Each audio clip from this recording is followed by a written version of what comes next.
Everyone, DVS ম্যাডামের ক্লাসে তোমাদের সকলকে স্বাগতম। আমি ডিভিএস ম্যাডাম। সবার আগে চ্যানেলটা সাবস্ক্রাইবের পর প্রত্যেকে নোটিফিকেশন অন রাখবে, যাতে যখন যখন ভিডিও আপলোড হোক তোমাদের কাছে পৌঁছে যায়। আলোচনার বিষয় আজকে ক্লাস 8, আমরা হিস্ট্রির একটি স্কুলের 5 নম্বর স্কুলের প্রশ্নপত্রটা আমরা সলভ করছি। ওকে, তোমাদের আগের প্রশ্নপত্রগুলো সলভ করেছি, লাইন ভিত্তিক পড়া অলরেডি হয়ে গেছে, সাজেশন ভিডিও দিয়ে দিয়েছি। এখন এই প্রশ্নপত্রগুলো আমরা সলভ করছি প্রশ্ন বিচিত্রা রায় মার্টিন থেকে। ভালো করে ফলো করবে। যা যা আমি আগে আলোচনা করেছি সব প্লে লিস্টে আছে, প্লে লিস্ট ভিজিট করে দেখে নিও। ঠিক আছে, শুরু করা যাক। দেখো কি বলছে। সবার প্রথমে বলছে সঠিক উত্তর নির্বাচন করো, যে কোনো 3টে করতে দিয়েছে। বলছে অন্ধকূপ হত্যার প্রচারক হলেন, আচ্ছা, রজার ড্রেক নাকি অক্ষয় কুমার মৈত্র নাকি হলওয়েল নাকি রবার্ট ক্লাইভ? এটা কি হবে?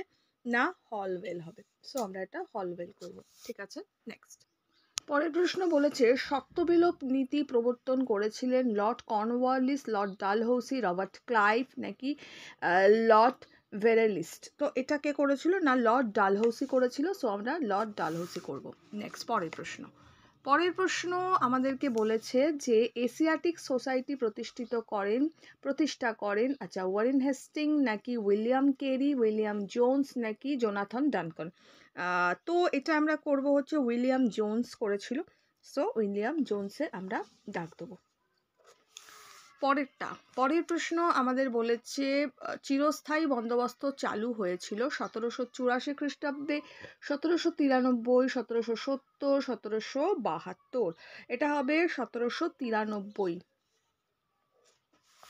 পরের প্রশ্ন আমাদের বলেছে একটা বাক্যে দেওয়ার জন্য। বলছে সুপ্রিম কোর্টের প্রথম প্রধান বিচারপতি কে ছিলেন? প্রশ্নটা অনেকবার আসছে, তো এটা আমরা লিখব কি?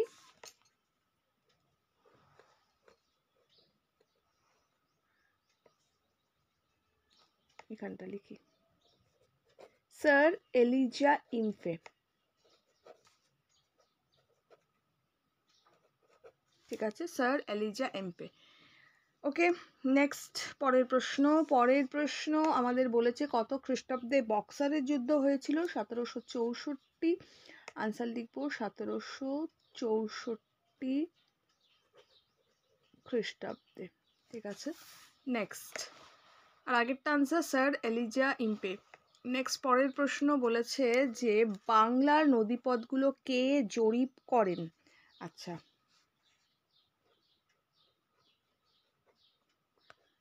এটা হবে হচ্ছে জেমস রেলেন।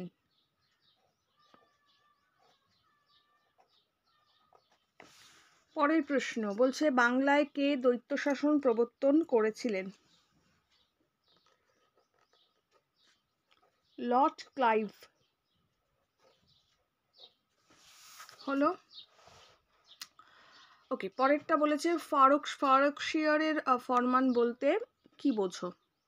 দেখো, ফারুকশিয়রের ফরমানটা আমরা লিখবো ফারুকশিয়র ছিলেন মুঘল সম্রাট। তিনি 1717 খ্রিস্টাব্দে ব্রিটিশ ইস্ট ইন্ডিয়া কোম্পানিকে অনেক সুযোগ সুবিধা দিয়ে যে আদেশ বা ফরমান জারি করেছিলেন তা ফারুকশিয়রের ফরমান নামে পরিচিত। ফারুকশিয়র ফরমান অনুসারে ব্রিটিশ ইস্ট ইন্ডিয়া কোম্পানি বছরে মাত্র 3000 টাকার বিনিময়ে বাংলায় ব্যবসা বাণিজ্য করার অধিকার লাভ করেছিল। ঠিক আছে, হয়ে গেল। নেক্সট, পরের প্রশ্নে চলে যাব। পরের প্রশ্ন আছে, দেখো বলছে কে কি উদ্দেশ্যে কলকাতা মাদ্রাসা প্রতিষ্ঠা করেন?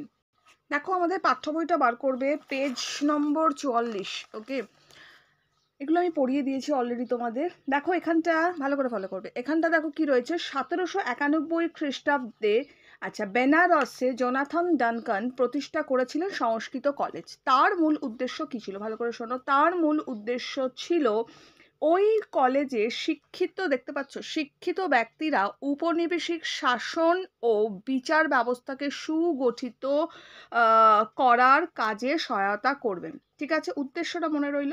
এবার কি বলেছে, বস্তুত তার 10 বছর আগে 1781 খ্রিস্টাব্দে খানিকটা একই উদ্দেশ্য নিয়ে ওয়ারেন হেস্টিংস কলকাতায় মাদ্রাসা প্রতিষ্ঠা করেন, আরবি ও ফরাসি ভাষা চর্চার উদ্যোগ নিয়েছিলেন। ঠিক আছে, প্রতিষ্ঠা করে আরবি ও ফরাসি ভাষা চর্চার উদ্যোগ নিয়েছিলেন। যদি প্রশ্নটা আমাকে এখানে 3 নম্বরের দেয়, একটা অ্যান্সার হবে। যদি প্রশ্নটা 1 নম্বরের দেয়, একটা অ্যান্সার হবে। দেখো আমাকে বা 2 নম্বরে দিলে 2 নম্বরের আনসার দিয়েছি, তো 2 নম্বরের জন্য 3 নম্বরে দিলে আমি এখান থেকেই লিখব। যদি আমাকে আনসারটা 2 নম্বরের দিয়েছে, সো আমরা এখান থেকে লিখব যে 1781 খ্রিস্টাব্দে, খানিকটা একই উদ্দেশ্যে লেখার দরকার নেই, লিখবে ওয়ারেন হেস্টিংস কলকাতায় মাদ্রাসা প্রতিষ্ঠা করেন, আরবি ও ফরাসি ভাষা চর্চার উদ্যোগ নিয়েছিলেন। ঠিক আছে, কি উদ্দেশ্য বোঝা গেল, আরবি ও ফরাসি ভাষা চর্চার উদ্যোগ নিয়েছিলেন। বা একই উদ্দেশ্যের জায়গায় আমরা এই উদ্দেশ্যটাকে তুলে ধরবো যে কোথায় গেল, এই যে ওই কলেজে শিক্ষিত ব্যক্তি, অর্থাৎ ওই কলেজ মানে সংস্কৃত কলেজে, ঠিক আছে, তাহলে সংস্কৃত কলেজের শিক্ষিত ব্যক্তি ঔপনিবেশিক শাসন বিচার ব্যবস্থাকে সুগঠিত করার জন্য ওয়ারেন হেস্টিংস কলকাতায় মাদ্রাসা প্রতিষ্ঠা করেন, আরবি ও ফরাসি ভাষার উদ্যোগ নিয়েছিলেন। ঠিক আছে, এইভাবে দিলেও হবে বা যেভাবে বললাম সেভাবে করলেও হবে। দেখো আনসারটা আমি লিখে দিলাম তোমাদের, যাতে কোনো রকম অসুবিধা না হয়, বুঝতে পারো। কি লিখলাম, 1781 খ্রিস্টাব্দের সংস্কৃত কলেজের শিক্ষিত ব্যক্তিরা ঔপনিবেশিক শাসন ও বিচার ব্যবস্থাকে সুগঠিত করার কাজে সহায়তা করবেন, খানিকটা এই উদ্দেশ্যে, দেখে নিয়েছো, পাতা উল্টালাম, ওয়ারেন হেস্টিংস কলকাতা মাদ্রাসা প্রতিষ্ঠা করে আরবি ও ফরাসি ভাষা চর্চার উদ্যোগ নিয়েছিলেন। দ্যাটস ইট, এতটা লিখলেই হবে। ওকে, বাকি যে প্রশ্নগুলো আছে বড় প্রশ্ন অলরেডি আমি করিয়ে দিয়েছি, এগুলো সব সাজেশন ভিডিওতে পেয়ে যাবে, চ্যাপ্টার ওয়াইজ সাজেশন ভিডিওগুলো যেগুলো দিয়েছি পাঠ্য বইয়ের প্রশ্ন বলে, ওগুলো অবশ্যই দেখবে, ওর মধ্যে দেওয়া আছে। এছাড়াও আমি লাস্ট একটা ভিডিও আনবো যার মধ্যে সমস্ত বড় প্রশ্ন থাকবে। এখন প্রত্যেকে নোটিফিকেশনটা অন রেখো। এখনের জন্য এটুকু, বন্ধুদের সঙ্গে শেয়ার করো, লাইক করো, দেখা হচ্ছে নেক্সট ভিডিও।